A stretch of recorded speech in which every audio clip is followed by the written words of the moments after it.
김경수 경남도지사는 영상회의로 진행된 월간 전략회의에서 동남권 신공항은 경제적으로 필요한 공항이란 점을 적극 알리고 신공항 특별법이 조기 통과되도록 최선을 다해야 한다고 말했습니다. 창원시는 창원 컨벤션센터에서 허성무 창원시장과 롱디망시 캄보디아 대사 및 후원 단체자들과 관계자 등 30명이 참석한 가운데 우호 도시인 캄보디아 시아누쿠빌의 소방 차량 기증식을 개최했습니다. 하동군이 7일 코로나 극복을 위해 각계각층의 마스크 기부가 이어지고 있다고 전달했습니다. 남해군이 지난 5월부터 현재까지 마늘 가격 하락 방지 및 수급 안정 유지를 위해 사전 면적 조절에 참여한 마늘 농업인을 대상으로 3.3제곱미터당 1,000원을 추가 보상하기로 결정했습니다. 창원시청 산하 검도팀 9명이 코로나19 3차 유행이 확산하는 가운데 비공식적으로 제주도 단체 여행을 다녀온 것으로 밝혀졌습니다. 잠시 후 자세한 소식 전해드리겠습니다. 시청자 여러분 안녕하십니까? 신동아 방송 경남뉴스 권지혜입니다. 김경수 경남도지사는 7일 영상회의로 진행된 월간 전략회의에서 동남권 신공항은 경제적으로 필요한 공항이란 점을 적극 알리고 신공항 특별법이 조기 통과되도록 최선을 다해야 한다고 말했습니다. 이어 가덕 신공항은 동북아 물류 플랫폼으로 발전하기 위해 진해 신항과 연계해 24시간 물류를 처리할 수 있는 지역 경제에서 필요한 공항이며 유사시 인천공항을 대체할 수 있다고 설명했습니다. 특히 부울경 주민이 인천공항으로 가는 교통비용이 한 해 7천억 원이고 여기에 물류까지 포함하면 1조 원 가까이 교통비용을 부담하는 결론이 나온다며 가덕 신공항 건설 비용을 국토부가 주장하는 10조 원으로 잡아도 동남권 주민들의 10년간 교통 손실 비용과 같다고 덧붙였습니다.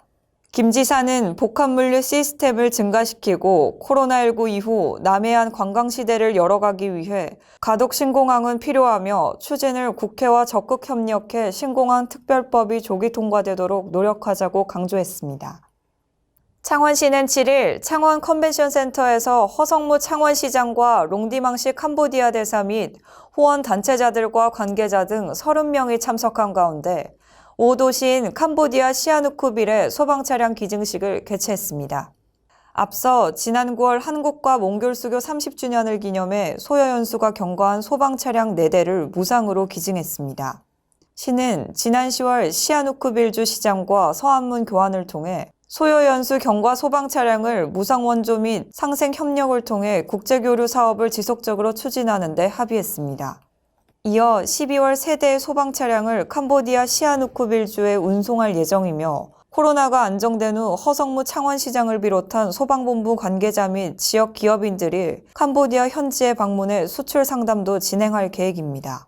허 시장은 코로나19로 세계 경제가 위축된 상황이지만 창원시는 가능한 방법과 자원을 동원해 국제교류 물꼬를 트고 있다며 앞으로 캄보디아와 우호 관계를 더욱 굳건히해 소방, 경제, 문화, 교육 등 다양한 분야에서 협력하겠다고 전했습니다.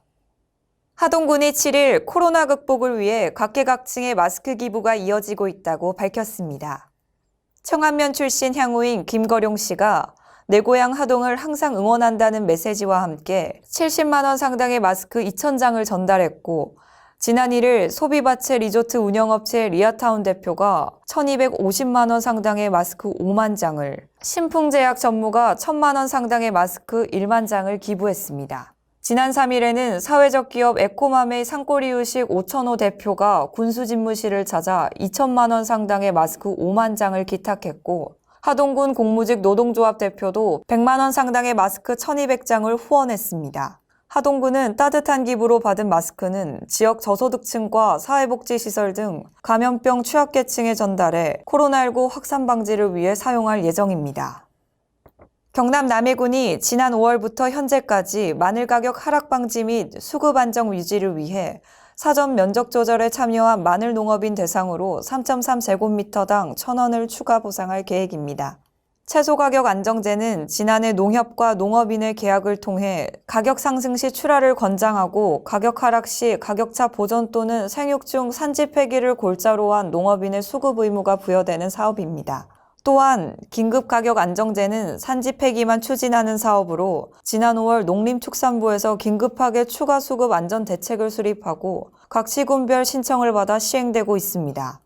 이성호 마늘 담당은 산지 폐기 참여 농가에 대해 위로 및 소득 보전과 수급 조절을 위한 정부 정책 동참 차원에서 지난 5월 추가적 보상을 결정했고 올해 2차 추경을 통해 예산을 확보했다며 앞으로의 마늘 가격은 올해 출범한 마늘 의무자 조금 제도를 통해 적정 가격이 유지될 수 있도록 농업인분들의 협조를 부탁드린다고 말했습니다. 7일 창원시청 산하검도팀 9명이 코로나19 3차 유행이 급속히 확산하는 가운데 지난 1일 연가를 내고 비공식적으로 제주도 단체 여행을 다녀온 것으로 밝혀졌습니다. 이들은 제주도에서 2박을 한 뒤 지난 3일 돌아왔습니다. 창원시 관계자는 비공식이라고는 하지만 민감한 시기에 제주도 여행은 부적절했다고 판단한다며 선수들에게는 경고 조치를 하고 감독에게는 응분의 책임을 묻도록 하겠다고 말했습니다. 창원시 검도팀은 사회적 거리두기 2단계 돌입 전에 여행 예약을 했고 계약이 끝난 선수 등을 위로하고자 제주도 여행을 했다고 창원시에 해명했습니다. 창원시는 지난 2일 창원시 체육회, 창원시 장애인체육회에도 체육 분야 보조금 지원단체 연말 행사 자재 협조 공문을 통해 연말까지 12보조 사업으로 진행되는 행사, 교육은 가급적 자제하고 연말연시 잠깐 멈춤 캠페인에 동참해달라고 요청했습니다. 창원시는 종목단체 회원이 관광연수 동호회 모임으로 불미스러운 일이 생기면 보조금 지원을 제한하는 페널티를 부과하겠다는 입장입니다. 이상으로 뉴스를 마치겠습니다. 시청해주신 여러분 고맙습니다.